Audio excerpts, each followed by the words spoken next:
This is Rowena Dooley asking Sol citizens to report for duty.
This is Rowena Dooley asking Sol citizens to report for duty.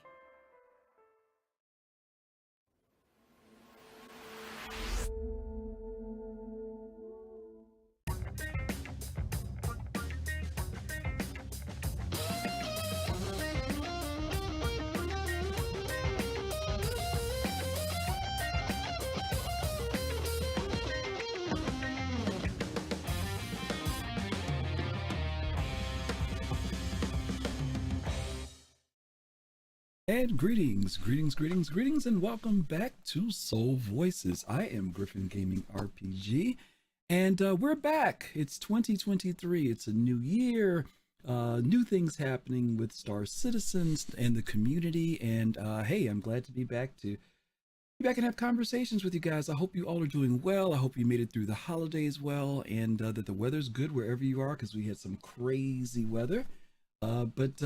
Yeah, we're going to kind of jump back into what we do on Saturday afternoons, and we're excited to be back. So I want to say shout outs to the folks who are out there. I see we've got New Soul, we've got Fast Car, we've got Pops in Space, Star Helix. What's going on? It's good to see you guys back. Man, so much has been going on. You know, in light of the holidays, we've been through Luminalia. We've been through the release of update 3.18 for the PTU for wave 1. We got a patch this past week, and yeah, I mean, there are some things going on. You know, we know that CIG has been off on their break, and I think they're off till next week, something like that. I mean, some of them are back working, obviously, because we had the patch come out.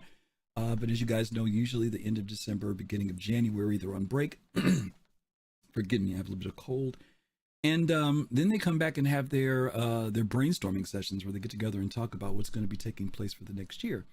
And so we've got a few weeks where there's not a lot going on. There's no ISCs, there's no SCLs, but there are still things going on with Star Citizen. So we are going to jump into it. Shoot, it's good to see you. Shimpasta, good to see you as well. Ops Chief, welcome back. Good to see you, man. Hope your holidays were good. As you guys know, Ops Chief is one of our moderators. Very good guy, good friend of mine for a long time. So we're going to kind of cover some stuff here. Hey, it's Nick, another good streamer out there. Good to see you, Nick. Nick, I hope you registered for the Content Creator Summit. I'm going to be talking about at the end of the show today. Hopefully you registered for it. We're going to be covering several things today. As you guys know, on our Saturday show on Soul Voices, we do one-on-ones. You guys get to come in, talk with me, and share with the community your thoughts on various subjects, mostly that are posted either on Spectrum, Reddit, or in the industry. And we've got a few things today we're going to talk about. Hopefully you guys definitely will find some things of interest to come in and talk about. So let's jump into it. I want to get to the very first one. And this one was kind of a humorous one. It was by Mikhail Kraken. I don't know if it's Mikhail or Michael. I'm not sure how you pronounce it, but it has like the Russian spelling. So I'm going to go with Mikhail. Krakenov, which, you know, might be about the Kraken. Again, as I mentioned, this was kind of a a funny thing that he threw together. But he titled this in Spectrum, "Don't Get Tricked. Don't Get Tricked. CIG are actually penalizing you with items you may not want or need. It's all a trap to make your inventories filled with more junk. Don't fall for CIG's trap. Vote no to this year's Luminalia." Okay, he did make sure that we knew that he was joking in this, by the way, okay? But I do want to present some thoughts about this. My question is, and I know it was a big conversation that a lot of people have already had, but I'm going to have it here. As you guys know, last year's Luminalia did not go over as popular as maybe people would have thought it would have been. There was mostly, well, I don't even want to say virtual items, mostly JPEGs that were given out, for lack of a better term. And there was a lot of hollering and screaming from the community. And so CIG this year changed it and gave us virtual items, which I think a lot of people were a little bit happier with. You know, they were a little bit more satisfied with it. There were still some moans and groans about a few of the items, but I think overall people were a little bit happier this time. So my question to you, though, this week that I want to focus in on, not as much about the difference between the 2 years, but you know, Luminalia is supposed to also be this thing about giving, right? About sharing. And I want to know, when you come in and talk to me today, did you do any sharing? You know, it's a part of the lore of the Banu and the humans, that there's this relationship that it's a time to give. And, you know, we have the little Christmas boxes and we get all the items and stuff, but did you share anything? Did you, as Mr. Krakenov said, did you hoard everything and put it in your hangar and add more junk? Did you give away some stuff? Did you just give away the stuff you didn't like? Did you give away the little green gift boxes that were around, or did you just run past them and say, oh, they're only $500 a pop, I can make more money out doing something else? So that's kind of the focus I want to go on here. And then you could answer that question first. And then the second thing I want to know from you is, what would make Luminalia better? And you know, maybe it's the virtual items. Maybe it's something else that you think CIG could do during those 12 days that would make this part of the lore more exciting for you, or make you participate more than just recognizing the fact that Luminalia came and went. So that's kind of the two questions out there. Did you do any giving? Did you do any giving? Have you done any giving? Did you participate in Luminalia at all? And what could CIG do to make things a little bit better? Okay, so I got a couple people here already. I'm going to bring Pops in Space in with me, and he can kick us off this week. Pops, how are you there? Yes, I am. Good. How are you? Fine. And you? How are you doing? I'm doing good. I'm doing good. Okay. What you got for me regarding Mr. Krakenov? First of all, he says you know, he's joking, right? CIG wants to put more junk, even though there are people that complain about their hangars, right? They have too much junk. But what are your thoughts about this thing with Luminalia? Well, I wanted to ask him, where do you vote at? I didn't know that there was a place where you voted. You know, you put your official ballot. Yeah, I think he just wanted to upvote, you know, his thing, you know, so it would go up on the spectrum, you know. That's all. Vote no, you know. Yeah. Okay. Yeah. I guess Salt gets more response than, well, I don't know if he's being salty. Like I said, he said he was being funny. He was just teasing. So he wasn't trying to be serious. He said that. He said, I'm only joking, guys. He said that, okay? He was just putting a funny post out there on Spectrum, okay? Okay. I get him now. Okay. Yeah. Well, have I shared anything other than my thoughts right now? No. Okay, so you didn't get into the Luminalia spirit then. Okay, all right. No, that's but fair. I tell you, I would tell you this. One thing I do enjoy, I played, you know, a few MMOs in my days, and I do like that they have created their own holiday. Now, I don't have anything, you know, against the traditional holidays that we know, but I think it's very creative that they incorporated a Banu, the lore, and made their own holiday instead of following suit. You know, if you're in Blade and Soul, and all of a sudden they decorated up with Christmas trees. I like the point of fact that they have their own holidays and they're promoting their own. And it gives them room to do that, right? Because, you know, if it was Christmas, then it would be kind of oriented more around, you know, a religious Christian holiday, which I'm not against, but it does make the fact that people know that we're celebrating but it also kind of creates it within its own world. Everybody can participate. Nobody has to feel like they're being offended or whatever the case may be. So it's cool. It is cool they do that. Right. Okay. Right. So you didn't do any giving. You didn't pick up any green boxes. Did you do any of the delivery missions? There were delivery missions for the green boxes. Did you do any of those? No, I didn't. I didn't get a chance. I'm been pretty busy. Okay. All right. Okay. Both of us. Okay. So no giving. Even though I did enjoy the gifts. Oh, okay. That they gave this year. Okay. I thought the gifts were pretty much an upgrade from last year. Okay.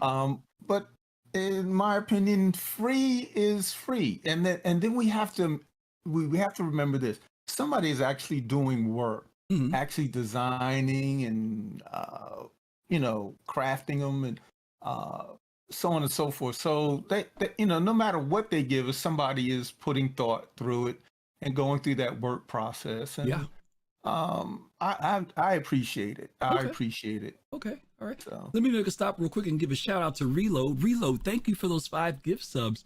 For those of you who may have gotten one of those subs, make sure you send some love to Reload. Reload's a good friend, and he's been following us, and he's actually a secret publicist for us. He always tells people about Soul Citizen. So thank you for that, Reload. We really do appreciate that. We do. Okay, so Pops, tell me, is there something you think that CIG could do? I'm going to give you several different categories that you can pick which one you want to go with. Is there something better they could give us? Is there more that they could do to get us to participate? Well, the only thing that comes to my mind is as far as participation is concerned, they could. I know they have the box, and they're basically in general. And I'm not saying stop doing that part, because everybody wants to go and they want to find stuff, and they pick them up from underneath the seats or their usual places. But they could up it a little bit. Have some, maybe where they could have a Banu plushie that maybe there's only, let's say 100, 200 of them that are actually placed in the game, something you could put in your house. Make the hunt maybe a little, upgrade the hunt. So now mind you, there is no hunt. So you're saying make a hunt. Yeah. Make a hunt. Make a hunt for the items on Luminalia. Yeah. Okay. I think that would make it a little bit. I know you said they have a box mission. But kind of geared more toward more towards a hunt kind of a thing. Well, let's say that, for example, that box mission, right, where you have to get all the gifts and stuff and deliver them. Maybe if you do that when you deliver them, your reward is one of the Luminalia items. Is that possible? Instead of just giving it to you? I see what you're saying. I'm saying should the players work for it is my question. Versus, I don't know, maybe not, because that's still not gift giving if you work for it. So I like the hunt idea. Yeah. Like the pickleball thing was a hunt. I like that idea. Yeah. Okay. I think that give us something, but then those people that, because you have a lot of people that really do that extra. They really go the extra mile. They spend a lot of time in the game. They do cargo and things like that. Maybe every 1,000th person that logs in, you want something really rare. Something really rare you're looking for. Right. I think that's great. I think that's a great idea, Pops. It'd be something different. It would bring people to the game, right? There could be all types of things, like you said. It could be Banu deciphering, that leads you someplace, like a little bit of detective work, to find it. They can come up with a lot of different things. But I love the idea of the hunt. That's a great idea. All right, Pop. So we're going to leave it at this. For Luminalia, you were kind of Scrooge-ish, but you enjoyed the gifts that came. Intentional. You're right. You enjoyed the gifts that you got, and you also say, hey, give idea to the idea of a hunt. Okay, those are all great, Pops. I love it. All right, buddy. Okay. Thank you much. All right, Pops gave us some good stuff to kick us off. Let's bring Fist to Face in and see what Fist has got to say. Fist, you there? Hey, how are you? Pretty good. How about you? Luminalia, did you give anything? First off, did you give anything? Nope. Another Scrooge. Another Star Citizen Scrooge. Okay. What about the items? Did you? I definitely took. Okay, you enjoyed the items this time? I definitely I snatched them up. I didn't complain too much last year. I mean, free stuff is free stuff. I get it. Folks is, looking forward to I will agree, the JPEG stuff was You didn't put that wallpaper up they gave you, man. Oh my goodness. Ain't having it. No, no. Okay. Maybe when we get to the hanger parts, like, if there was a way to be able to frame something like that and put it in the game. That's a cool idea. Cool. That's a cool idea. Yeah. Was there any item? Was there any item that they gave this year that you liked the most, or that you thought was cool? You know what? I thought the brand new knife was cool at the end. I was like, oh. Okay, this is kind of cool because it was something that I would have to say I'm not going to take out into the verse and use, even though, yes, you could probably get that back through the lost and found kind of a thing system. Right.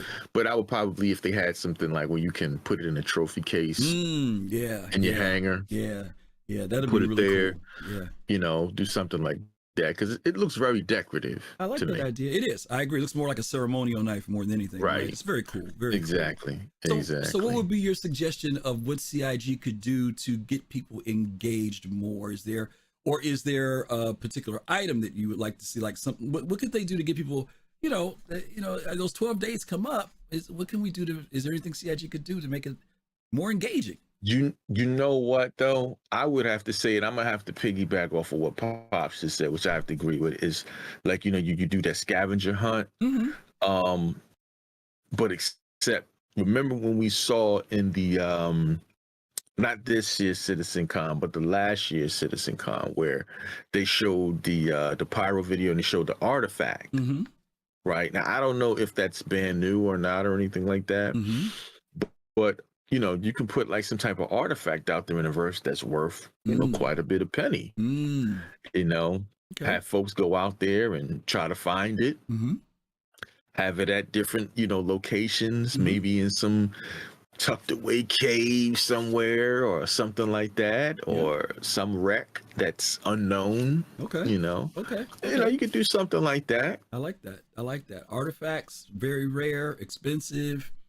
Debate whether you should keep it or sell it, kind of thing. Maybe if you keep it, it has some play in the game later. Then again, if you sell it, maybe it's worth 1 million credits by itself. I don't know. They can figure out. Right? I mean, something like that that'll keep people engaged. Okay. Yeah, definitely. I like that idea. Okay. Well, we won't put you completely on the Scrooge list, but you gave a good idea, so we won't make you a complete Scrooge. All right. Okay. All right. Appreciate that. You, Fist. Thank you. All right. Let's bring Red Bear in. Whoops! I'm bringing down the whole chat channel instead of just bringing down his name. Let me get him. Where is it at? Where is he at? Oh God. Let's try this one more time. There we go. Red Bear 1. How are you? Hey. Happy New Year, my friend. How are you? Yeah, Happy New Year. I'm fine. Good. I saw you guys here, and I felt like I have to go in. Yeah, sure. I mean, that's. Don't fold this for the strap, CIG strap to fill your inventory. I mean, where? Yeah, like he said, he did, like, and Fastcart put this in the notes. He did say sarcasm. He was just being funny, because but there are people. I know people who actually feel like their hangars are full of a lot of junk right now. At their home base, right? They've got so much stuff, and not to mention those JPEGs we got last year, So there are people who say, "Man, I look at my hangar and there's all this stuff," Yeah. Ooh, thank you, J2. Thank you so much for that sub. We appreciate that. It's about the same that people subscribe, right? They're getting this free stuff that fill the inventory to no end's end, right? And then, exactly. If you get really free stuff, then you can pick it up at your own leisure or not. Yes. And I'm a total Scrooge. I like free stuff like anyone else. Okay. So you didn't give away anything, huh? You didn't gift any of your stuff away. You kept everything. Okay. I did give stuff away, but to family and friends. Okay. Not Stasis and ish like. Okay. But all right. Not bad. Yeah. So what do you think? Stasis is a no. Okay. Well, tell me, is there anything that you think that CIG could do that would make Luminalia more engaging for players, or just even for yourself? Is there anything more that, like, if they did this, you'd be like, yeah, I'd actually look forward to this, not clicking on getting this virtual item, but I'd actually go in and do blah, blah, blah, blah. Oh, I think make it more in game-ish. Mhm. Let's say that. We have this nice Christmas tree, right, in Mhm. Microtech. Yeah. Let people go there and get their gifts there in game, right? That's nice. And I do like the idea of this Easter hunt, but it's more for the Easter egg Yeah. hunt. Yeah. You know, like you're looking for those Easter eggs, and maybe you have like with Easter those eggs you can get your other presents like this. That would be cool. You know, Yeah. it's funny you mentioned about the Christmas tree, because I didn't think about this, but imagine if they were to, just during Luminalia, right, put Yeah. those trees in different places throughout the Yeah. system, right? And they move around. They move around, right? And if you happen to find that tree, there's some stuff there for you to get, because we kind of know where the one is at New Babbage, right? But they could spawn them in different locations, right? Of course, but I think maybe every planet has their own Has their own. Oh, that'd be nice. spot. Yeah. And then same with the hopefully, guys, this year or maybe next year with Pyro, their own planets and space station, Cool. so people can get their free stuff there. Ah, that'd be risky. I mean- that'd be risky, but okay, yes. Some people probably will do it. Okay. Yeah. All right, Red. Well, thank you. Good ideas. Yeah. Good suggestions. Spread it around the verse a little bit. I think that would be cool. Okay, we've got one more. We're going to bring in Choo Choo. We haven't talked to Choo Choo in a while. Let's bring him in. There he is. Choo Choo, how are you, man? Hey, Happy New Year, Griff. Happy New Year to you, buddy. Happy New Year to you. Did you do any gifting? Did you participate in Luminalia at all, other than the stuff that popped in your hangar? Oh, did we lose him? No, I'm still here. Oh, okay. Yeah. Okay. Yeah. No, you didn't lose me. Okay. Gotcha. I think your mic might Yeah, be intermittent. I did give some money out to like new players that I ran into. Okay. That was nice. That's always helpful. And what did you think of the items that they gave away this year, the CIG passed out to the players?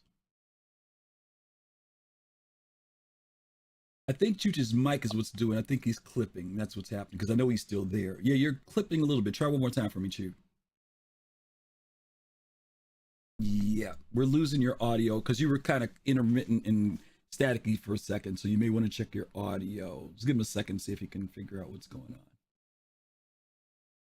Okay, I'm doing that now. There you go. I'm sorry. We got you now. Okay. Yep, we can hear you. Yeah. So yeah, in game I did give some things away because I know we're about to lose this AEUC. Right. Okay. See, help some players out. Okay, that's cool. What did you think about some of the items that they gave out this year? Yeah, I wish they like next year when the bad new merchantman comes out that it's traveling through the system and like kind of like Santa's sleigh. yes, That would be cool. Actually, that would be very cool. and it makes stops like the Yep. Well, like here in Chicago, we have we've got like a elevated train service, right? We call the L, right? Subway. And what they do during Christmas, there's one train that they call it becomes the Christmas train, and they decorate it up with lights and everything. You can see this thing from like a mile away when it's coming, and everybody can't wait to see when this train comes through. And of course, people can't wait to get on it. So it would be kind of cool. I would agree. It would be kind of cool if there was like a brand new merchantman that, had like lights on it and stuff. You knew that was like the one to go to get stuff. I think that would be kind of cool. Okay, I think we're still losing Choo on this audio. So Choo, I'm gonna put you in general, test it out with the guys up there, and if you want to come back down, then let me know, buddy. I'm sorry that we lost you, but we did hear what he had to say. So thank you, Choo. Okay. Let's go ahead and jump into our next topic. A little bit more serious now. We're kind of getting away from the fun to kind of kick off today's show. Let's go to our next one. Now, this one's a different one. Let me say that there's sarcasm here too, so please don't lose your minds, okay? There is sarcasm with this one, okay? A lot of people thought he was being serious, but he was being funny, okay? This is from SaltEMike, and it was titled A Reasonable Request, okay? So check this one out. It's a little long. I'm gonna read it all for you guys though, okay? It said, I would like to thank every developer's hard work they put into making 3.18 a reality and polishing it to the state where it could be pushed to Wave 1 PTU yesterday. Now, mind you, he's not joking about that, but he is joking about the latter part to this, okay? This truly is a huge leap forward in making the grand project a reality, and we are extremely fortunate to be a part of the process. As a high, this is where it gets to be sarcastic, okay? As a high-profile Star Citizen content creator, I have been fortunate enough to enjoy the development of this game with my community every step of the way. I believe it is fair to point out that as Star Citizen content creators work on growing their own audience, the game's audience grows with them. Based on YouTube and Twitch's metrics, more and more viewers are looking to consume Star Citizen content each year, thus putting more and more influence in the hands of large content creators. We have put in a tremendous amount of effort to advertise this game to new audiences and to help combat the less positive narratives being put forth by bad actors in the gaming industry. With all this in mind, I would like to put forth the following request. Please consider tagging verified content creator accounts with a high priority label and consider placing us into priority queues when trying to join servers in order to continue our broadcast uninterrupted for our viewers. This would be extremely helpful in a situation such as the current PTU, where there are only limited spots on a small number of servers. I believe a little bit of preferential treatment would go a long way when it comes to helping us promote the game. Thank you, and I wish you all a very happy holiday season. And then last but not least, did I get the right thing here? I didn't. Hold on one second. Let's see. R1, M1. Let's see. That's not going away. That's weird. Why isn't that going away? Okay, let me get rid of that. Give me 1 second, guys. Give me 1 second. Okay, no, that is it. Okay, so I've already got people in the chat that want to address this. This is too funny. Okay, now, before you guys come in and start talking, let me tell you what the question is, okay? Mike wrote this with literally, it was a bit of trolling. He wrote it because he was looking to see how people would respond to him posting this. So keep that in mind, okay? He's not serious about content creators getting some advantage over the other backers. But I am going to present a question that is tied to that. I've been on some shows recently where I've had people comment, and their comment is, or their belief is, that content creators are receiving preferential treatment, or that content creators have a large sway in what CIG does. Now, I'm not talking about in the sense of showing off the game. I'm talking about that our words and what we say can actually impact the development of Star Citizen and Squadron 42. Now, I'm not saying yay or nay. I'm just telling you what people have wrote in comments and what they've said. They believe that content creators are whiny, that we want everything. There's a lot of different things they say about content creators, but in particular, what I want to focus in on is this: first of all, do you feel that way? Do you feel that content creators do have an impact on the development of the game? Secondly, do you feel that, and there's lead up to this too, do you feel that we get priority? That's the only way I can put it. Do you feel that there's a priority over regular folks that are part of the community? Okay, so I'm going to go back and bring in some different, I'm going to bring in Kai first this time. I don't know when he dropped in, but I'm bringing him in because he hasn't been here. And then I'm going to go to Pops, and then I'm going to Fist, and then I'm going to go to Red Beer. So I'm going to bring in Kai. Kai, you there?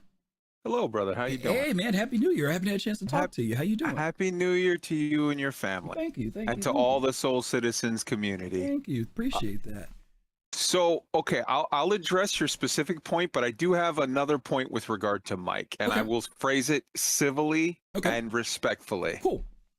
So the first point with regard to Mike. Mm-hmm. I saw the video where he was grinning like a Cheshire cat and talking about the fact that he wrote this specifically as a troll. Right. That he does not in any way believe the thing that he posted and that he put it on there as bait to watch people lose their mind. Exactly.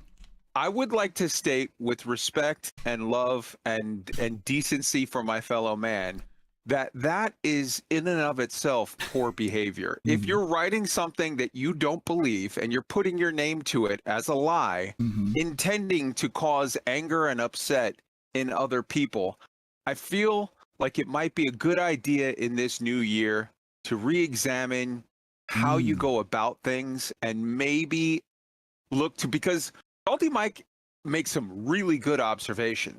He has some really good germs to the things that he notices analytically and talks about.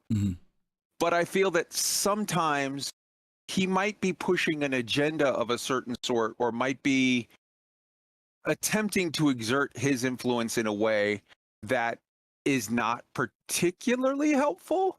And I feel like going on Spectrum and posting something that you're going to go on camera, look directly into the camera and say, I don't believe this at all. I just did this to rile up the animal.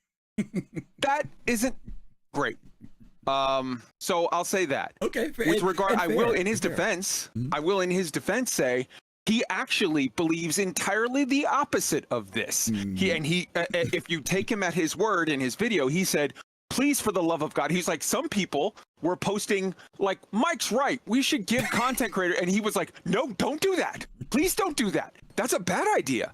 Right. So in fairness to him, I feel like his point on this matter is actually in concurrence with my own, whether that means we're both right or wrong. But I think that he believes that content creators should not receive preferential treatment. And I strongly agree with that. Okay. Now, to your point, to your question of, do you believe content creators receive an exorbitant or inordinate amount of either favor, contact, access, anything like that?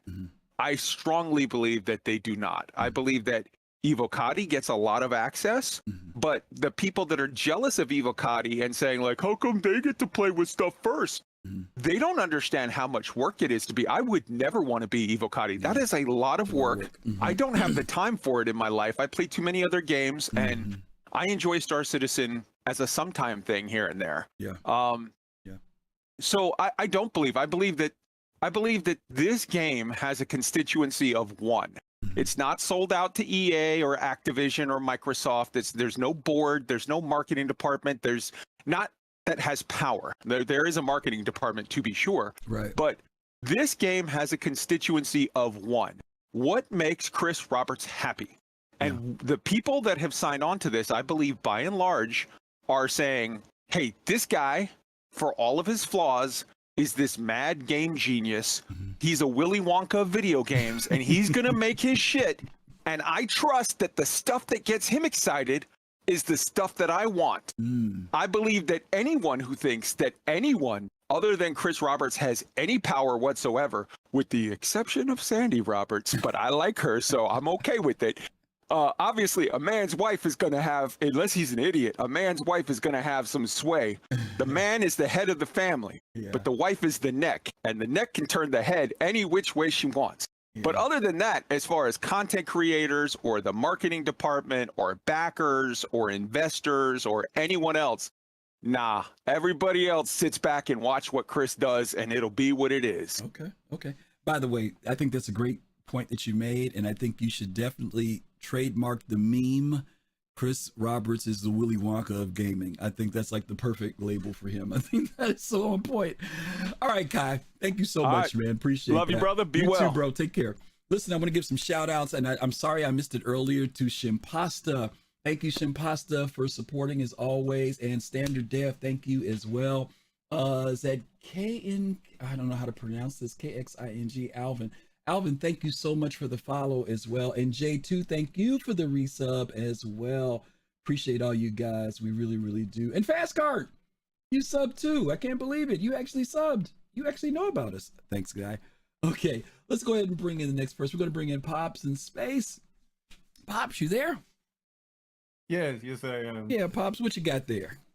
Oh, boy, Kai. Yes. Okay. All right. As far as getting special treatment or anything like that, if you remember a while back, they used to come on different streamers shows, and they stopped it because everybody was complaining, saying, oh, you don't come on mine. Why didn't they special stuff? you don't. They said, "Listen, we closing that Pandora's box. You don't want to open." And I've actually heard some of the content creators say we should have a special meeting for content creators so we're informed, or this and then the other. In my opinion, it comes down to why you want to be a content creator. If you're doing it because you like the game, some of us doing it because it brings in money or whatever. And I don't think CIG should have anything to do with, why. And if you get, and another thing, because you know as well as I know, if they offer content creators something, everybody in Star Citizen will become a content creator. So, all right, that's so thought. your vote is keep it the way it is. Okay, Pops. All right. Exactly. Thank you very much for that. We appreciate it. Okay. All right. Let me skip over here. Let me bring in J2 and bring in somebody a little different here this time. J2, you there? Yes, sir. Hey, bro. How are you? Happy New Year, man. Happy New Year to you, man. How you been? I'm doing okay. What you got? Well, to start, I mean, I agree with everything that Kai said. You know, trolling in general is bad behavior. That being said, when has bad behavior ever been an issue on the internet? Especially in Spectrum, right? Exactly. I mean, there's a place for everything. Everything has its place. The place for, the internet is the place for trolling. It's probably not the way we should be going about doing things, but it's the accepted practice at this point. So I think we're kind of stuck with it. Yeah. And as far, everything Mike said, I like Mike. I'm part of his Discord. I watch his streams. He's a good guy. He's funny. I like Mike. This whole thing makes me laugh. As far as what's really going on with CIG and content creators, I think content creators do get a certain levels of preference. But I think that's also, it's hard not to give it to them. As far as content creators go, they are... the window that they create works both ways. It allows the community to see parts of the game that maybe they wouldn't see on their own, or see how other people are playing and this and that. And it also allows CIG to come in and hear what the community is saying and what they're doing and what they're being part of. I think the preferential treatment that's come in for content creators has been things where it's come up where, like, content creators running a stream and one of the devs pops into the stream to see how it's going on. Maybe somebody pulls out a new ship that that hasn't been released yet and flies it around in front of it, whatever. So I've heard stories of sometimes content creators getting ships to give away.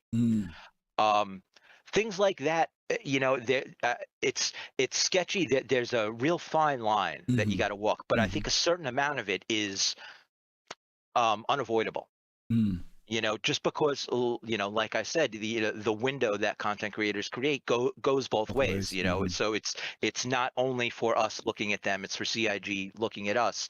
And the voices that content creators have, I think, are often, it's like a funneling down of a bunch of, content creators will listen to their chat, listen to their communities, and take those ideas and perspectives and then put it in their own words. And then CIG hears what the content creator says and takes it as a sort of funneled down perspective of that person's particular community. So, in those cases, and when that happens, CIG is going to react in a way that they think, if one of the devs hops into a stream and they see somebody playing and they have a problem, well, they're going to try, then they're going to turn around and see, they're going to go back to the office the next day and say, hey, what, I saw this last night. What can we do about this? And, I don't see that as really being preferential treatment. I see that as CIG seeing a problem and, that's right in their face, and then, going to work to fix it. Whereas when they're just looking at their own telemetry, their own numbers, they may not realize the impact that particular bug or that particular issue is having on the community. That's a good point. Good point. So, seeing it from a content creator, then they're going to run back and they're going to try and fix it. And the community is going to say, oh, well, this guy was streaming and he got the, this bug fixed, or this ship, he got to use, and this and that. Well, yeah, they did, but that benefits everyone. Everybody wins. So, yeah, everyone wins in that situation, because now, maybe the content creator did get to just fly a ship that isn't fully released, or maybe he got to walk around the interior when that dev who was flying it decided to land it next to him or something like that. But the whole community is getting to see it on their stream as well. Yeah. So that, the content creator's got a little bit of preference just because he's right there. He's the window. But, like I said, the window goes both ways. So it's Good point. Because I agree. I was excited when I've watched some people's streams and those days, like when the devs would fly in with some ship that nobody's seen, like, oh my God, I didn't get mad. Exactly. Like, how come Captain Richard got to get that? Happened. I didn't get mad at him. I was like, oh, let me see it. That's all I care about. Exactly. That's the type of stuff. The thing with occasional like free ships and things like that, as long as those ships are used in a giveaway, some sort of raffle, or something to bump their that particular, again, that's one of those ones where it's a really fine line, because it's it's something that they're doing for the community, but it's something that also bumping that creator in particular. So unless you're gonna like give that to all creators to do, it's that's on the line, sketchy kind of thing. Yeah. But again, it still hasn't quite crossed the line, from my opinion. Okay, fair enough. All right, J2, thank you very much, brother. As always, appreciate you. Sir. All righty. All right, we've got folks all up in here today. Let me bring in Fist to Face next on this one. Fist, you there? Yes. Yeah. You got some thoughts for me? Yes. Content creators? Okay, to answer the question about do they get special preferences? Yes and no. There is obviously a boundary line, or to how far they'll as far as information and what they'll get. Because content creators, like I'm gonna repeat what everybody else has said, like J2 and Kai and my father has already said. But you content creators do get certain things like they get giveaways, ships to give away. And it's not just in obviously in Star Citizen. I've seen it in other games, and another game that I follow very closely is Ashes of Creation. Content creators, they got keys to give away for for the upcoming alphas and betas, stuff like that too. Only thing is that I see though, when I look at that though, it's a cool thing, because obviously it's like J2 said, he mentioned, content creators are a window for us or other people to be able to see things. Which is great. That's marketing. It's an avenue for the game to be able to put eyeballs on something. Right. And I agree, that's cool. But to have them have special treatment, like you're saying, nah, I wouldn't think so. Because I've seen that go bad. Okay. I've seen that go really bad. Okay. And like I said again, the game that I follow closely, Ashes of Creation, I've seen that go bad in there. Okay. So I definitely wouldn't want to see that happen. Stay away from that. Yeah. All and right. we'll let it go. Yeah. Okay, fair enough. Yeah. All right, Fist. Thank you very much, brother. All right. Appreciate you. All right. Let me bring in Red. No, let me bring in CC Creator. You haven't had him in here in a while.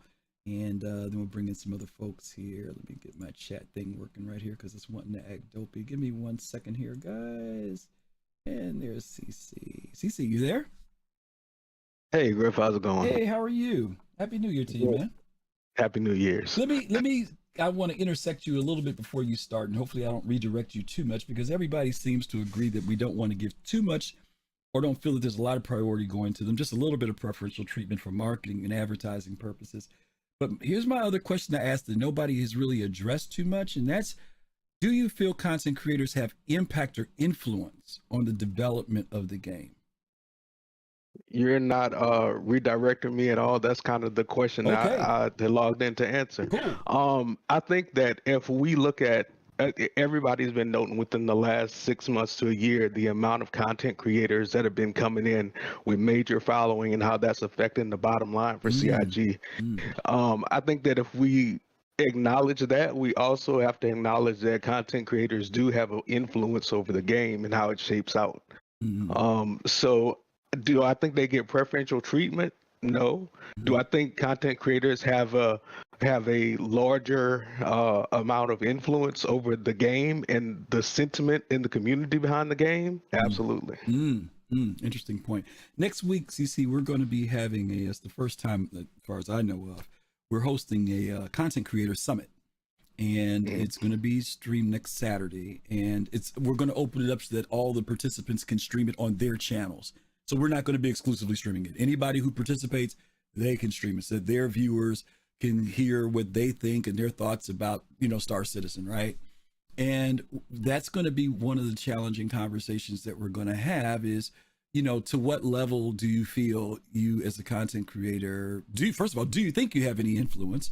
And we're going to talk about the pros and cons of that. There are some people who feel that, and again, these are from comments that people have directed to me when I've been on other people's shows. They feel like sometimes content creators, and I'm not picking on anybody. I'm just going to use an example because a lot of people know about it. You remember the whole thing that happened with Morphologist in the A2 with the bombing. Yep. And a lot of people felt that Morphologist is a well-known content creator, that he complained about, he picked a subject that was already kind of a irritating subject to people, and that's nerfing ships, and then proceeded to make a video about it. And then there were people worried about whether CIG would actually go back and nerf the A2 because Morphologist, as a very analytical kind of person, said that it's too much. So I don't think that CIG would go back and nerf it because of that. But there were a lot of people who felt that he had that level of influence, that it would impact that ship. And for people who paid $750 for a ship, they weren't happy, So I agree with you. I think that there is influence, not necessarily, how can I say this? It in many ways, it's indirect, right? It's not like we're trying to influence it, but I think that because of the relationship that goes between the content creator and the community, I think CIG does listen and does pay attention, and that could be for good reasons, right? If there's an overwhelming response to something that happens in game, maybe there's some iterative gameplay that just pops up and happens. Well, I think CIG would be foolish to see it happen, see people get excited and say, well, we're not going to think about that, because they have said that they see things happen in the game that stimulates and sparks things for them too, I think that's a cool thing. And I think one of the things that you said in that example, Morphologist at the time is someone I considered a white knight for the game. Yeah, bringing a huge amount of eyeballs to the game. If his protests did not drive CIG to nerf the A2, then that should speak for itself that there's not that level of preferential treatment happening. But his influence still in the community is a huge influence. At the time of that discussion, I was like, all right, I'm gonna cool off a little bit on Morph, but I just watched his last video and I think it was perfectly balanced, perfectly analytical. So it works both ways. I think Morph was just having a moment. He was having a Morph moment. We'll just leave it at that. Okay, all right, cool. CC, thanks for stopping in, man. It's good talking to you as always. No problem. Thank you. Alrighty. All right, let's bring in Red Bear. Then we'll bring in Fast Cart and move on to the next one. Red, you back? Red. Yes. There he I'm is. here. Yeah. What are your thoughts? I thought Pops brings in a very good point about preferential treatment about content creator. I think I'm going to be a freelance content creator. Okay. Popping into some shows, so I get some preference as well. Fair enough. I think it's a great opportunity. Okay, but he's right. Anyway, this discussion is actually not very new, to be honest. There was like what was his name again? I forgot his name, but he quit this content creator stuff because he didn't get ships to give away in his show like other ones. Yeah. He Citizen Dare, that was his name. Citizen Dare. I'm not sure if anyone knows him. Okay. He was very upset and he quit the whole game because of it. So that was that. I guess there was not much preferential treatment there. Okay. Um, Yeah, and there's another thing about CIG listening. I think they listening to the community in all. If you see the last 318 in the PTU, they put in the racing tracks in there, right? I thought that was totally due the community making this racing to work, and they just thought like, hey, you know what? Hey, this works very well. Let's make it this into something everybody can enjoy then. Okay. So yeah, in that way, I think the community does have an influence as a whole. Okay. Yeah. Good point. All right, Red. Thank you. Go ahead. Yeah. Else? Go ahead. Oh, yeah. The one more thing. Sure. The channels like this or the SaltEMikes, they attract like-minded people, and the trap is always that you get a kind of an echo chamber in there, and it's good you have critical thought, but don't have critical thought because of it. Yeah, I mean, you're right. It's very easy to gravitate to the streamers. We all go to things that we like, right? That are like us, and that's just natural to do. But like you said, there's nothing wrong with being critiquing, right? There's nothing wrong, especially if it's valid critiquing. But as you mentioned, critiquing just for the sake of, well, I know for some people, critiquing for the sake of critiquing that's the way they do their thing. We may not agree with it, but that's the way they do their thing. Yeah, but if it is only that, then I just say like, okay, this is not very. If you can't ever say anything good anymore. at all, right? Yeah. Okay. Exactly. Right. Okay, but this is all what I had to say. All right, Red. Thank you, man. Appreciate you. Okay. All right. Last but not least, the man himself, Fastcard FC. Hey, buddy. Hey, Happy New Year. Happy New Year to you. Happy New Year to you. What are your thoughts? Yeah. So, your question is whether or not people think that content creators get an unfair advantage or unfair opportunity from CIG. I just want to remind people from like a few years ago, CIG was sponsoring Gamescom a trip to Gamescom with certain content creators. I'm not gonna name names, but it was a few years ago, and they seemed to have fun. It was great for the community. It was great for the content creators. And I just want to say, where's my free trip to Gamescom? I don't have a passport, but if CIG was sending me to Gamescom, I'll get one.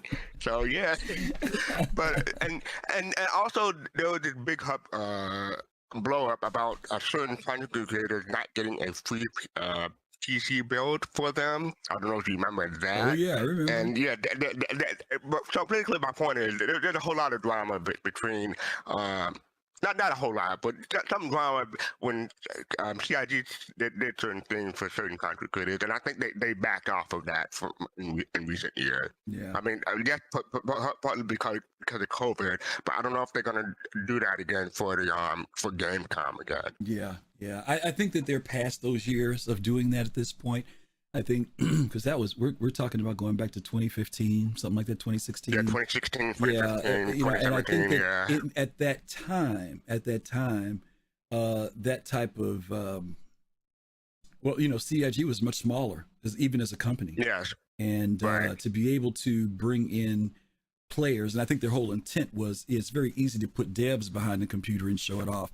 It's another thing when you have players that are doing it, Now, will CIG open it up further? Will they maybe do something promotional? That's a contest that anybody, not just content creators, but anybody could put in for. And maybe they bring those people in and let them play the game at a convention. That would be interesting, maybe. But then again, do they need to? Maybe they don't need to now. I think at that time, it didn't bother me and I know who the players were that were there. I actually looked forward to them being there. I was like, oh, that's pretty cool. Right, They me got too. to fly to Germany and blah, blah, blah, blah. Right. I think if you did it now, I think there'd be some people, pardon the expression, that would be salty about it now, So exactly. I think it would be a little bit different. But thanks for bringing that up, because historically, there was a different tone. I do have one more thing. Sure. You remember that there was a big content creators coming in around the 2017 and 2018, but they got interviewed by the BBC in an episode of Click. Remember that? Yes. Okay. me personally, I was upset on behalf of Paul and Captain Richard and a whole bunch of other content creators because they weren't picked. Because they've been streaming Star Citizen since the beginning, or since they started streaming basically. So I was like, I wasn't familiar with the person who did get interviewed. So I was upset on their behalf. But Paul pulled me aside and explained that it was a good move because that person was a bigger content creator. He had more subscribers, more followers. So he wasn't upset, and that calmed me down. Yeah, it's interesting that you say that because we've seen. I mean, you and I have been around a long time, and we've seen new content creators come. We've seen them come and go too, right? We've seen people come and go. Yes. But we've also seen some other people who are coming in now, who are very quickly gaining notoriety. They're people are seeing them and watching them, right? And then there are some people who are coming in who've been maybe content creators, variety streamers at other games, who are now coming in who have tremendous amount of viewers, right? I mean, they literally have been within the last year, and a lot of people are watching them. And I appreciate people like Paul and Captain Richard and them because they've been around, they've been persistent, but you never hear them. I've never heard them complain about not getting picked or not being chosen or not getting premium this or anything, right? I mean, they're in it because of the love of the game and what they do in the community. And that's just one of the, I guess I want to say one of the casualties of doing this stuff, right? You may be doing this stuff for 8 years and somebody comes in for 1 year and they happen to be the person that gets the spotlight. Well, that's just the way it is, right? I mean, that's just the way it is. Not only, and it's better for the game because they have the bigger spotlight, so that'll bring more eyeballs to the game. And in the long you know run. what else it does too? It also says that it's not just the white knights who've been around forever, because you almost expect to hear that from Captain Richard or Paul. Nothing against them, you know what I'm saying? But when you bring in a face that nobody's seen, who's coming in from a different perspective, and that person is validating the game just as much, then it's kind of like, okay, you've got some people who we know play other games and they think the game is cool too, then I think that's cool too. You gotta in some way put some ego to the side and say, are we really worried about the benefit of, making the game aware to the gaming public and gaming community, versus does it have to be my voice? Because it doesn't have to be my voice. There are plenty of voices out there, or your voice, or anybody's voice. There are plenty of good people out there who really can promote this game in a very positive way. So I'm always excited about it, no matter who it is. Yeah, but between you and me, Griff, if there's another episode of BBC Click going on, you can be on. You can take my place. I'll be fine with that. No, thank you. All right, buddy. Thanks a lot. Okay, I'm gonna get on to my next topic here. Okay, thank you guys so much. Oh boy, we had a lot of people covering that one. Let's jump into this next one. Okay.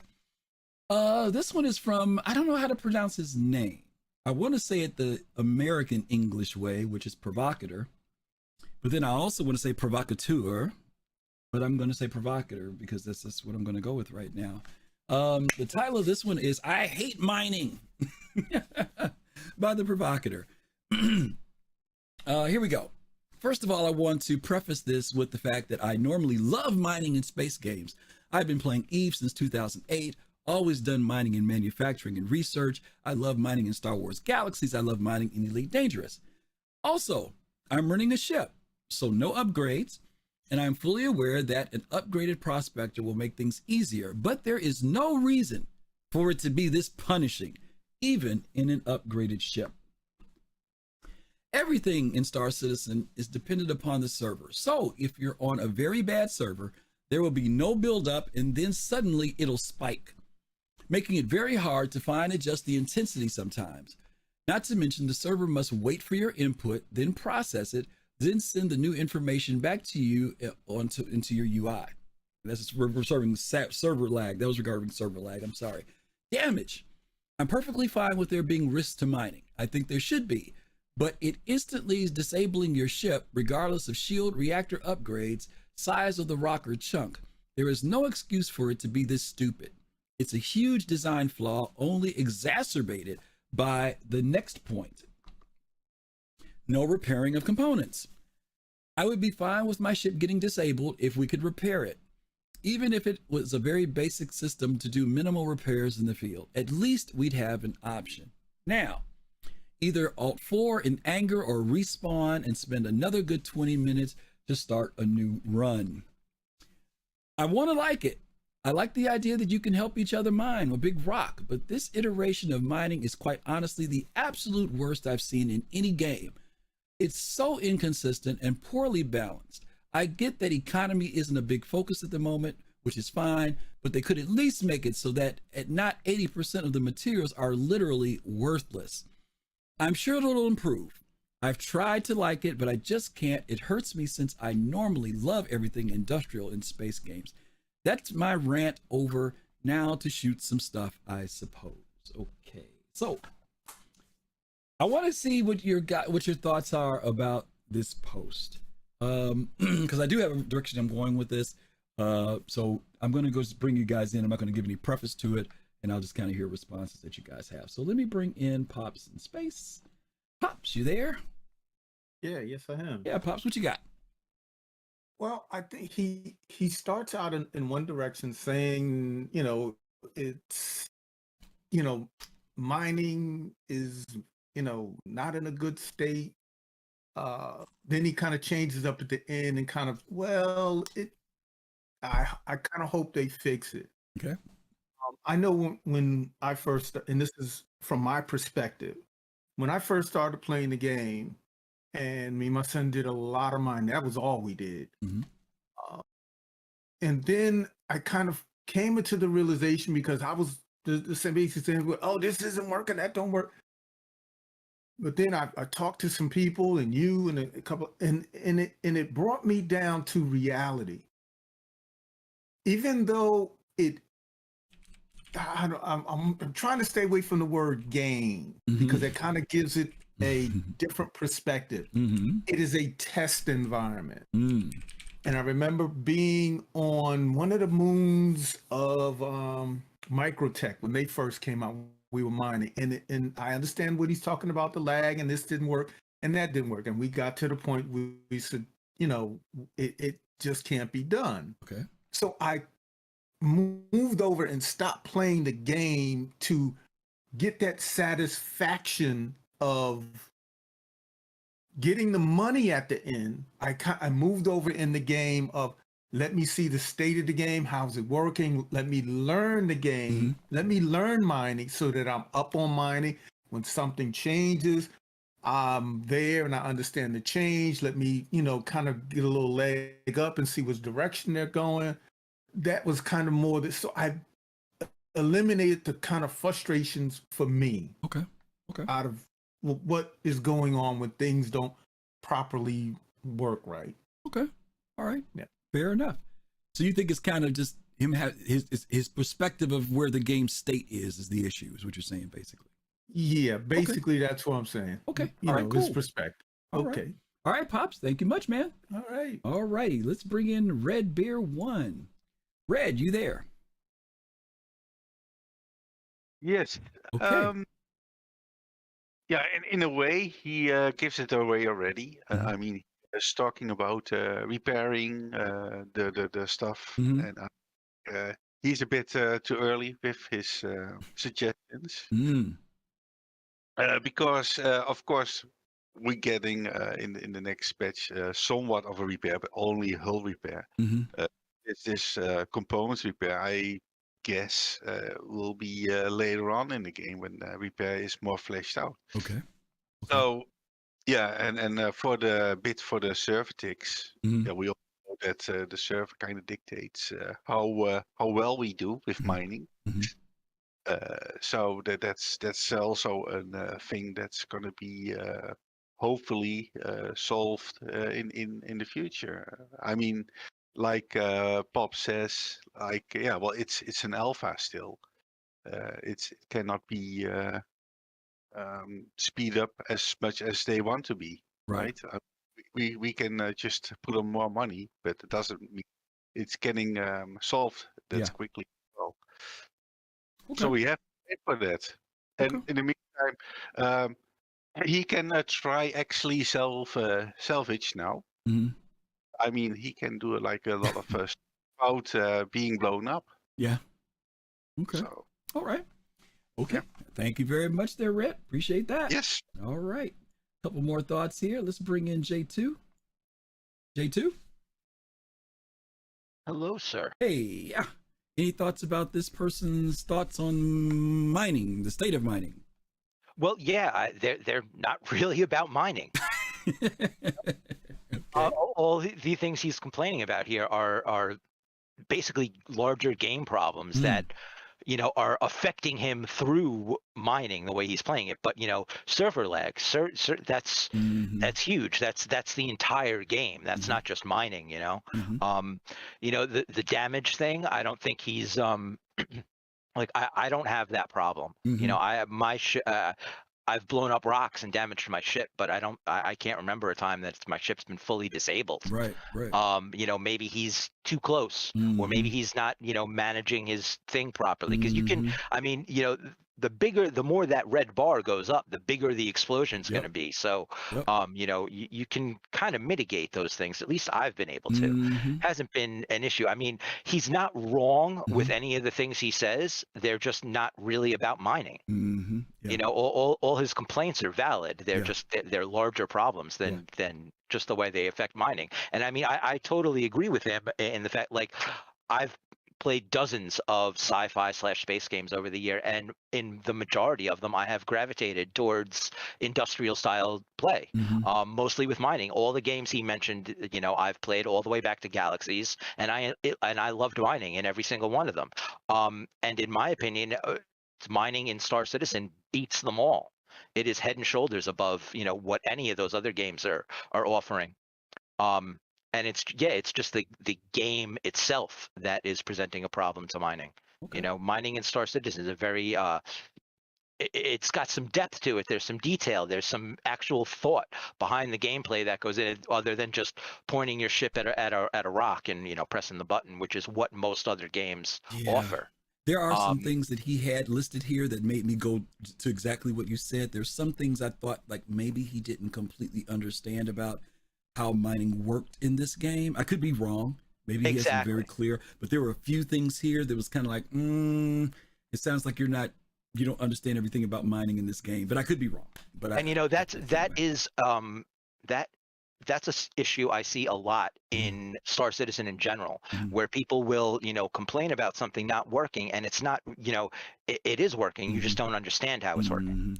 They're Star Citizen, there's a lot of depth to Star Citizen. There's a lot going on behind the scenes, and people don't put in the effort to learn what they're doing. And that's a problem with everywhere in life is people not putting in the effort to really understand what they're facing. But I think it's a bit exacerbated in Star Citizen just because it's still in development, and there's no there's no documentation to any of this stuff. We get a very when they add a new feature, we get a very broad overview of how it works, and it's really up to the community to get in there and dig in and then disseminate that information amongst the rest of the community before a mechanic or game system is really understood. Exactly. Good points. All right, J2, thank you much, bro. Yes, sir. Take it easy. Good stuff. All right, let's bring in Chew, because I see Kai is muted. I don't know if he's away from the microphone or not, so I'm going to bring in Chew. Chew, you there? Yeah, Griff, I'm here. There he is. Awesome. Yeah, what are your thoughts, bro? My thoughts are the last speaker, hit my points, but it's basically the pitfalls of an alpha on our side, right, for participating. The hazards of open development for CIG, right? So in between that, all the blood, sweat, and treasure invested, it has a purpose. So I find myself frustrated sometime, so I resist like the open criticism or something I might regret, or try something different in the game, or just take a break, and I think if the content creators mention that sometime, but I don't think they do it enough. All of them do it enough. One of the things we've talked about is that it's very easy to play Star Citizen sometimes and forget that it's an alpha. Absolutely. You could have it's so good. Yeah, you could have a great gameplay, opportunity, maybe 2 or 3 times you come together, everything worked out great. I was earlier this week out with like 8 guys doing a reclaimer. No problems, no issues, right? You would have thought that the game was fine. At the same time, while I'm doing that, there are people in other places of the game falling through the elevator. You know what I mean? And so it is easy to think that everything is okay, or maybe from watching a stream. You might watch a streamer who's playing and game looks great. Then you go in there and play and everything just seems to fall apart, you know? So I did have some issues with a few things, as I mentioned earlier. He was talking about the lag times and the server and the client. I'm kind of like, this sounds like you're running on a slow computer and your internet ain't that great. That's what it sounded like to me. I could be wrong. You might have the greatest computer in the world, but some of the things he was experiencing, I'm kind of like, I ain't never experienced that. So I don't know if it's, maybe I was lucky. Maybe it's computer. I don't know. But I think I asked in the chat. I asked in the chat, was he using a 386 or something? But I'll say this: I've actually, when I'm on the laptop, because I don't have my gaming rig set up, so I'll go on there and do little stuff like inventory on ships and stuff. Right. But I find sometimes when I start up, and I'm getting ready to get out of the bed in the habs, if I just go right back to the menu and come back, the game's. Maybe it's some kind of loading thing. I don't know, but sometimes it just runs perfect after that. There's a huge LOD issue with that game, especially when it's your first or second time coming into an area. There's a lot of stuff that's loading in, and the more you play it, the more this stuff gets in there. But a lot of people don't know it. They jump out of bed, everybody's running everywhere, and they don't realize that until you've been in the game a few times, you're subject to that falling through something thing. Now, there are sometimes there are bugs, though, when it has nothing to do with LODs. Like I know the last elevator issue was one of them. But for a lot of people, again, there are a lot of factors, both on the client end at your house, as well as their issues at CIG's end when it comes to some of the stuff that happens in the game. So, okay. Well, thank you. Glad you got the mic working, too. It's good to hear you, brother. All right, same here. Thanks. All right. Last but not least, let's bring in Kai. Kai, you there? Hello. Hey, buddy. What you got? So I'm not going to say that this guy is wrong, because everyone is entitled to their opinion. His opinion is that mining in Star Citizen is not great. I am going to say that I've played mining in every one of the games that he listed. And I happen to think that mining in Star Citizen is far and away the absolute best loop in Star Citizen at this point. I'm sure other loops will come along and will progress, but as it stands now, I think mining in Star Citizen is the gold standard. I can't think of a game that has better mining mechanics than Star Citizen. And the things that he specifically called out, where it's like it's just too intricate, and he's like, I liked Elite, I liked Eve. Those were all, to me, very brain dead. It was point at rock, hit button, and go get your, you could pour a beer, you could chill, you could whatever. And it's, I love the intricacies, and all of the things that he seems to not like about it are, to me, what makes it actually amazing and worthwhile, and is the thing that I hang my hat on, that if CIG can do with bounty hunting, exploration, cargo hauling, and all of those other aspects, what they've done, and salvage, what they've done with mining, that to me is what I'm here for. That is exactly why I cannot wait for Star Citizen. So that's just my opinion, but that doesn't take away from the fact that, he has the right, like, some people like sushi, some people don't. Nobody's right. It's just you like it or you don't like it. If this guy don't like it, fair enough. Yeah. Now, to your point, if they bring that level of depth to most of, if not all of, the careers in this game, it would be simply amazing. And I'm based hoping on it is. Based on that guy's comments, if they bring that kind of depth to all the other loops in the game, I think he will be much happier playing Elite. He wants to play a more facile game, based on the fact that he's been calling out to games going back to Galaxies. Okay, he's a gamer that's been playing for a while. Some of us older gamers, we enjoy the intricacies and the complex, and we stayed on top of it. Some maybe took a break for 10 years, came back, and they want to play World of Warcraft. They want to hit spam the same 4 buttons. And it's like, if what you want is, if what you want is a Burger King hamburger, don't go to a high-end steak place. Like, it's not for you. And it don't mean that high-end steak ain't great. It just means it's not what you want. So I hope that he finds what he's happy with. This aspect of Star Citizen is exactly what I want all of Star Citizen to be, and is exactly why I love the project. Thanks, brother. No problem. I appreciate you, Kai. Thank you. Okay. Oh, whoa, we got one more. Last but not least, the Q dropped in. Let's bring the Q in. Hey Q, how are you? You there? Yeah, can you hear me? Yeah, there you are. Happy New Year, buddy. How are you? Happy New Year. How you doing, Griff? Good, Hope you're doing well. Good. Yeah. What you got, man? I just wanted to pipe in. I type too much anyways, so I thought I would go ahead and give my beautiful voice to the people of your stream here. Yeah. No, the one point I wanted to make was Kai brought up a great point that this loop, the mining loop in itself, is probably the best crafting, mining, industrial loop of any game I've ever played. Hands down.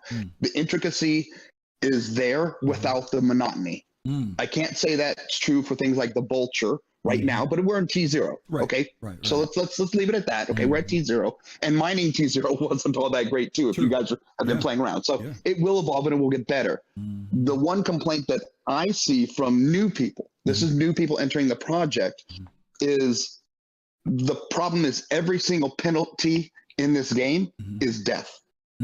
For example, when they brought out the mining gadgets and they did the whole video on it, what happened? The guy got blown up, right? It's like everything they introduce into the game doesn't have to have the penalty of death, right? There should be penalties. Right. It should be hard, and there should be loss and things like that. But everything can't just be, oh yeah, you're going to use a mining gadget. Probably a pirate's going to show up and blow you up. You know, that's a little rough for new players. So they're like, yeah, I would love this game. We love the intricacy, but the penalties are pretty harsh, right? And I think over time, and I know that's not fully what this guy was talking about at all, but I hear that a lot from new players, and a lot of times we just say, get over it, that's the game. But I do believe in my heart that Chris Roberts has evolved over time. We all know facts about him. He's a perfectionist. Great. He's very good at getting a vision out to the public and to his artists and to his developers. All those things are true. What isn't talked about is I believe he's a great businessman. And I believe his employees are a number one thing for him. With that said, I don't think he's developing a 20-year project that's going to cost over $1 billion to be a niche community. I don't think that's what he wants for his legacy. I think he wants the world to enjoy this. And in order to do that, I think we have seen in the past, and we will continue to see compromises made to bring in newer people that aren't quite so hardcore. And we see that over and over again as they add things, and people are like, oh, you're just dumbing it down. No, they're giving you the option to either be a little bit easier or completely complex. Your choice. But you need to make it, and they are, I believe in my heart, they are going to make it so that it's more accessible to casual players, because some of the penalties they put in there, are always death. It's a little rough. No, to your point. I just want to throw that out there. No, it's a very good point, because, one of the earliest things I think that we all can identify with was the fact that you can turn on your ship with 5 buttons, or you could turn on your ship with 1 button. They said they want it to be that way, right? There's some people who just want to hit that R key and go. Then there are the other people who want to, shut the door manually. They want to turn on the power, the engine, the shields, 100%. They want to do that. So giving those options there for the players, like you said, whether you want to be completely RP, MMORPG, or whether you want to be, hey guys, let's get in the ship and go, fly around and shoot at bugs, whatever the case may be. I agree with you. I think this Chris does 100%. And this goes back to what I was saying in chat, was the problem isn't what they're going to do in the game, because I think they are looking at all of these things. I think they have smart developers. I've talked to a lot of them. They have smart guys, right? And they want this thing to succeed. They're not trying to torpedo this boat. You know what I'm saying? Right. So it goes back to my comment where I said the problem, as I see it, is the community that is the creators that are presenting everything tend to be very polarized. You'll see the Avenger ones and the Virgils and those crew who are 100% PvP, and this game is just going to be PvP. I'm going to kill you. Right. And then you have the people that want super detailed sim aspects. But not a lot of people are talking in the middle and saying, look, those aspects are going to exist, but we have this huge game in the middle. And I think we need to promote that more instead of the negativity on one side, left or right. You know what I'm saying? That's just my opinion on that. No, I love it. Great point. All right, Q. Thank you, man. Good to have you back. Thank you. All righty.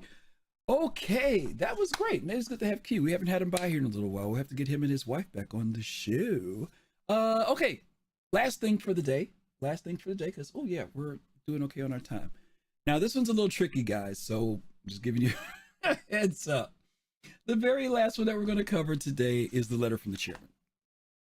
Now, I only have one rule about this, and that's going to be, as you guys know, Chris Roberts does not write short letters. So what I want you to do is, if you want to come in and talk, I want you to come in and tell me what in the letter from the chairman stood out for you. Good or bad? Good or bad? Doesn't make a difference. I just want to know what was in the letter for the chairman, and I'm sure most of you have read it by now. Chris put it out right at the end of the year. Actually, I think it was almost on the 31st or the 30th, that Friday or that Saturday, right before the end of the year. We didn't expect it. The letter came out. He outlined a lot of things, gave reviews of the past year, as he always does, but he also talked about the future. And we want to hear what it was that was in the letter from the chairman for you that stood out. And we've already got Red Bear 1. He's ready to go. So Red, you there? Yeah. All righty, Red. What stood out for you from the letter from Chris Roberts? Yeah, what else than the 4.0 and when they hopefully expect when it comes out, Okay. and server meshing. Okay. So, okay, now which one now? Was it server meshing or was it 4.0? Which one? Yeah, well, without 4.0, no Okay. server meshing, right? Okay, so what about 4.0 is the thing that got you excited? Well, the 4.0 that we finally can travel seamlessly to another system. Okay. And that we have hopefully also more people in an area, because the per server will die as well then, right? Okay. So let me ask you this. I'm going to ask you the question that everybody tosses out from time to time. Mm-hmm. Chris did something that we always say, don't do it, Chris. He gave out a timeline. Do you think, here's my question. Yeah. Do you think 4.0 will be out? And I'll say whether PTU or live doesn't make a difference. Will it be out by the end of the year? Well, with the same caveats as he did, hopefully. He put so many caveats in that line. That's incredible, right? I mean, he covered his ass, and still people say end of the year. No. I think if you want to be less disappointed, you will say safely, let's stick to 2024, that people can enjoy it. Let's say that. I mean, else you're setting yourself up for disappointment. Let's not do this, guys. Okay, all right, fair enough, Red. Thank you, man. That's good. Okay. All right, let me bring in Pops in space. Pops, you there? Yeah, I am. Yeah, Pops, what from the letter from the chairman stood out for you? Okay, well, I'm not going to point at game features or anything, because this is what I got from the whole entire letter. Okay, is the Chris, in my opinion, he's the head. He speaks for CIG, and one of the things I noticed in stream back Christmas stream, and there's people from CIG in there, and to me this speaks mild.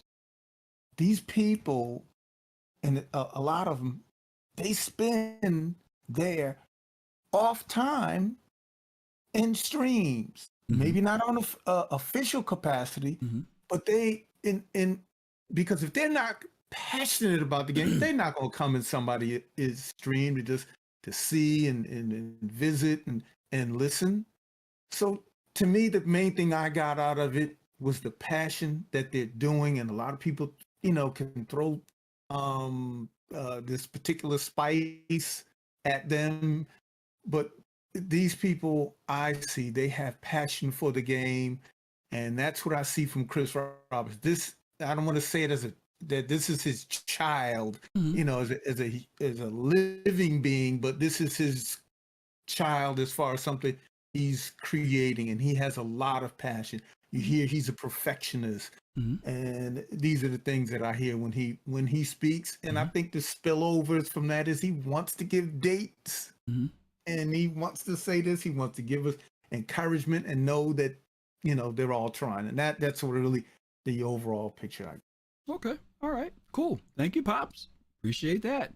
Chris Roberts' dream. All right, let's bring in Fast Card FC. Hey, I'm back. Are you FC Fast Card or Fast Card FC? I ask you that, and I look in Discord, and you tell me it's FC Fast Card again. Which one is it? It's Fast Card FC, but I do it reverse in Discord, so people can type FC and just. All right, yeah, because I was going to say you're going to make me confused again. Okay, I got you now. All right. What are your thoughts? It's not me, Griff. It's your age. Oh, that's what it is. That's what it is. I know, that's what it is. No, so but regarding the question, what makes me excited or something that stood out to me is that the confirmation, or it wasn't really in doubt because Sandy Roberts said it, but it was reconfirmation that CitizenCon will be in LA in 2023. That's the big thing that stood out to me because me, I'm big with I'm big on the community. Put it that way. Yeah. And I miss CitizenCon. I love meeting people. I love putting faces to names and names to faces.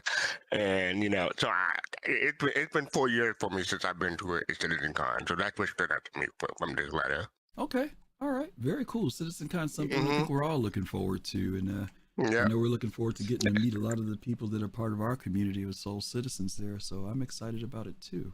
Yeah, so as soon as they put out the ticket price and confirmation of the date, we're going to be renting those hotels and making those flight plans and whatnot too, right? So and before don't that, do we're it now, saving our don't money. do it now. Wait till you get confirmation from CIG. Yeah, what you don't have to wait on is saving your money. That's what you can start doing that you now. start saving your money Going now. to LA. Yeah, Oh God, going to LA. All right, thank you, FC. Nope. All right, last but not least, we've got Lefty dropping in. Lefty, how are you? Hey, I'm good. Good. What from the letter stood out for you? Yeah, I think you already touched on. We could talk about this letter for days. It's Chris Roberts' letter, right? And I think it's talking a lot about 4.0 and other things that a lot of people focus in on, but there's this paragraph in there, quote, beyond this, there are a host of other exciting features and content we have planned for 2023. And you look down in there, in particular, bounty hunting with a full tracking system and the ability to actively restrain and transport both players and AI. Very cool. I think that's something I've been waiting on for a long time. And, I won't belabor all the other stuff. I could go on for days about everything else, but I was really excited to see something like that, being able to tase my buddies and restrain them and see how that works out. Yeah. I mean, we've got some ships that have been out for a while now. The Hawk, the Cutlass Blue, right? I mean, ships that are prepared and ready to go, right? But we haven't had the functionality in them. So we're just recently, when we got the Reclaimer, people were really excited because that ship's been around for a long time. And all of a sudden it went from a ship that one person rode in to a ship that now 7 people are probably, doing stuff in, right? So you're right. Being able to add that, for bounty hunting is going to be really, really cool. Yeah, I think it opens up a whole different type of risk for bounty hunting missions as well, when you have to keep that target alive to turn them in instead of just blowing up their ship. And now we've got soft death and bunkers, we'll be able to go in there and knock somebody out and drag them out, but you still have to deal with everything else. I was getting ready to ask you, do you think that they'll introduce the baton and the stun guns and all that stuff too, probably as part of that? I sure hope so. Okay. Yeah, non-lethal, right? Non-lethal, right? I mean, you're a real proponent of that when we do bunker stuff. You're being able to go in and just knock people out. But like you said, to be able to secure people for transport and all this other stuff, if they start bringing in the non-lethal stuff, I know there was a rifle, right? Wasn't there supposed to be some type of one of the Electron rifles or something that was going to be non-lethal too? We've already got some of that. We've got we've got the bolt ones, but I think it's Atskov or something like that, but it's not non-lethal. That's all actually damage, and then it's a different type of damage, and they've got a bunch of different types of damage planned. Yeah. But the other thing is, if they don't introduce stun batons and some sort of taser and stuff like that, Those missions are almost going to be impossible once the AI are working with 4.0 server meshing. Yep. Good point. Okay, Lefty. Thank you, man. That's what I got. Good stuff. Yep. Thank you, brother. Alrighty. Last but not least, we're going to bring in Chew, and we're going to wrap it up for the day. Chew, you there? I think he's there. I hope he's there. Hey, Griff. Hey, buddy. Yeah, I remember to hit the button on my headset to unmute. Okay, no problem. Hey, something that got me in the middle is near the middle where he made a remark about 3.17. It was inferred that it was a patch that wasn't planned or possibly managed, you know, like it should have been for that phase of development. Because for me over the summer it was challenging, right? Because you had ships like the Raft and stuff, and you're thinking that cargo refractor was going to be in 17, and it of course continually got pushed back. So I would like, I know he's not going to say it out loud, but he did again fall into the trap of giving kind of a date, even though he threw the caveats. It's still that, so for me, it made a person like me who's backed as deeply as I have, there's no going back now. But I just, like I said, I call this my retirement game every time we have like a virtual bar sit or something. I mean it because I don't put expectations to it anymore. I try to enjoy it when I can. And I have to admit that he's good at, like you said, selling it. But, as far as like leading us through it, it's not that great. It's not something we're going to be led through, I guess, because it's in the, development stage. That's all I have to say. But I thought that was he quietly admitted that they didn't handle that, in my opinion, the way I read it, like they could have, he's saying it should have been a full blown patch. And it's like, yeah, after the fact, we could say that.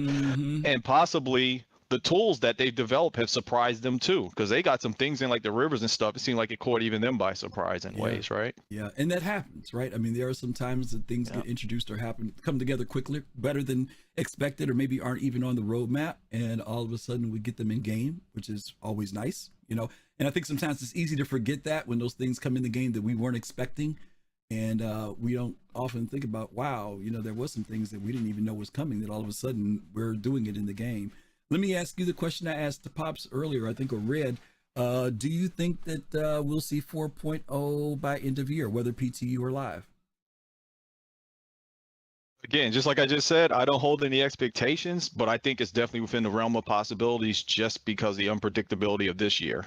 Okay. All right. So it could happen. I think it's definitely within possible. Yeah, we'll definitely, we can see Pyro. I think they got Pyro ready. But I think there's other things that go along with it, persistent entity streaming and things that they need to come along for these ships and things they want to be used in Pyro to work. So, well, it's dependent on a couple things we don't know about, I'm sure. True. Very true. I'm going to say, for the record, we are going to see it in 4.0 in 2023. I'm saying it. You can hold me to it. We're going to see it. It's going to happen. There's a lot of reasons why I think it's going to happen. Y'all know I'm just saying this is my opinion. Listen. This is the opinion point of the show, okay? So I want you to know that my opinion is there are other things that are falling into place from a marketing business standpoint, in particular CitizenCon this year. And for them not to release it this year would be a huge disappointment. And for them to make us think that it doesn't come will be like what happened in 2016, which would be another huge disappointment. So I think personally, we're going to see it before end of year.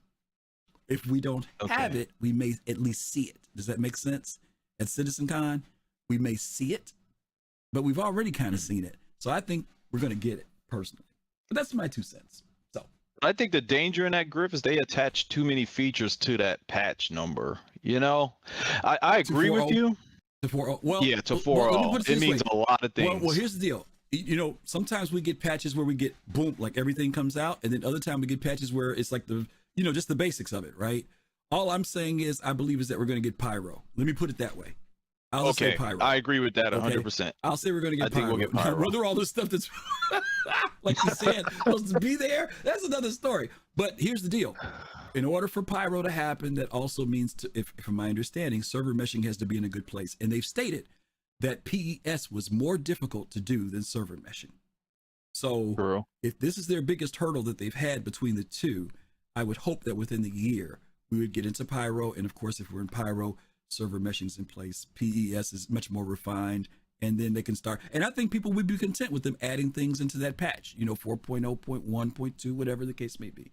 But that's what I believe personally. I think for a marketing business standpoint, exponentially, things will jump for them if they introduce that next system. So that's just my 2 cents. All right, I'm gonna ride with you on that one then. All right. I got one more person here, the Q. He just dropped in. I was about to hang up, Q. You just got in under the wire, brother. Let me bring Q in. All right, Q, what you got? Oh, he's muted. You got your mic muted, buddy. Okay, Mike's not unmuting. He might have stepped away. So I'm gonna put. Sorry. Oh, there he is. Okay. Hey, bud. I had it muted for the other channel. Okay. I just want to talk about one other issue that I don't think anyone is really talking about, and that is the Asia servers that just came online. Yes. And the amount of funding I believe they're going to get this year due to that. If you've seen the amount of Asian streamers and YouTubers pop up for Star Citizen, I think that's going to, and I don't mean to be a Debbie Downer here, but I do think that's going to give them a buffer in which they didn't have this year. So come the end of the year, when they have another new record funding year, that will give them the ability to push it off if they need to. Wow. I just want to throw that out there. Wow. From a business standpoint. Interesting standpoint. Yeah, we haven't talked very much about the Asian servers coming online, but you're right. That introduces a whole. That is a huge market where the MMOs that they tend to latch onto are hard and grindy, which Star Citizen fits. I think it's going to be massive in that market. And I think they're going to get record funding this year because of it. But anyway, sorry about that, brother. No, good point. Thanks, Q. That's a great point to mention and a good point to close out on. Yo, Meg, thank you so much for the raid. We were about to raid you. So now I've got to find somebody else different to raid. We were about to send the raid over to you, but thank you for all you Yo Meg fans. Thank you guys for coming there. We're actually about to wrap up for the day. So we are going to send you guys out a little bit. But before we go, we're going to share some stuff with you real quick. Let me see, what have I got to share first? First, I want to share this. Tomorrow, our big show that we do on Sundays at 8 p.m. Eastern Time, we are going to be kicking off the year with our first show of this year called Kickstarter 2942. We are going to go all the way back to the Kickstarter from the website. We're going to talk about what the website had on it and still does have on it. We're going to go back and watch the GDC video and have commentary on it. It'll be myself. It'll be Fastcart. It'll be Unique. Will be here. All the old heads will be here tomorrow. Those of us who were around for a long time to talk about it. And we're going to clarify some things. I have some real important things that I want to clarify in regard to Star Citizen and Squadron 42. So hopefully you guys will be able to join us for that. If you don't know what that is on the screen, some of you may know what that is on the picture there. What's in that picture? If you know what it is, put it in the chat. I'd be really curious to see how many of you all know what that thing is that says 10 10 10. If you guys know what that is, that would be awesome. Secondly, after that, we want to talk about next Saturday. We won't be doing, no, we may do Soul Voices. It depends. Next Sunday, we're going to be having the Content Creators Summit. This is going to be for content creators exclusively. They're going to be the ones participating in it, but we are going to open it up so that anyone who participates can live stream it from their channel. It'll be an opportunity for content creators to get together in a large group. I know we have over 50 people registered for it now. We're going to be talking about Star Citizen, talking about what it means to do content creation, some of the bumps, the roadblocks, the good stuff, the bad stuff, all types of great stuff next week. And you'll get to hear from some of your favorite content creators. So you guys will be able to tune in for that. It's going to be for 3 hours starting at 11 a.m. Eastern time. Depending on if we end on time, I'm going to do my best to end at 2 o'clock. And if I end at 2 o'clock, I'm going to go right into Soul Voices afterward and do like a little rebuttal time and hear your thoughts on what you thought about the Content Creators Summit. If they decide that they want to keep talking, we may go a little bit longer, but I'm going to really try and cut it at 2 o'clock because that's a long time. 3 hours of talking is a long time. So hopefully you guys will be able to tune in and watch that on next week. As you guys know, this is also Podsat Saturday, where we hopefully you get to spend time with 3 content creators. You spent the first part with us. Later on this afternoon at 6 p.m. Eastern time, you get to go visit Paul Shelley at the Astro Pub, where he brings guests on his show to talk about Star Citizen. And then after that, you were sent over to the guys at Relay at 9 p.m. Eastern time and get to hang out with Eris and Nakara, get to hang out with the crew over there. A bunch of great guys, great groups of folks to listen to for your Saturday afternoon and evenings that you can tune in on them. So hopefully you guys can check them out.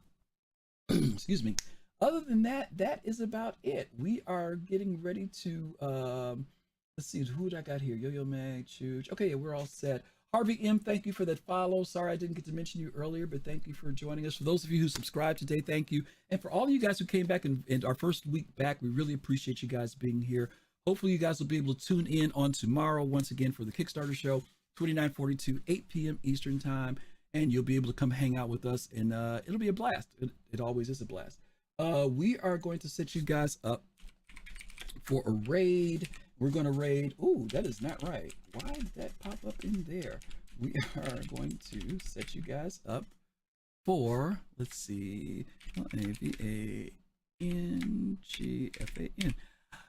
Levon G Fan. We're going to go over there. So we're going to send you guys over to Levon. When you guys get there, send Levon some love. Let him know you came from the Soul Citizen. He's a great streamer.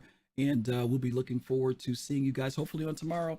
As always, we want to tell you guys, peace, love, and soul. Stay safe.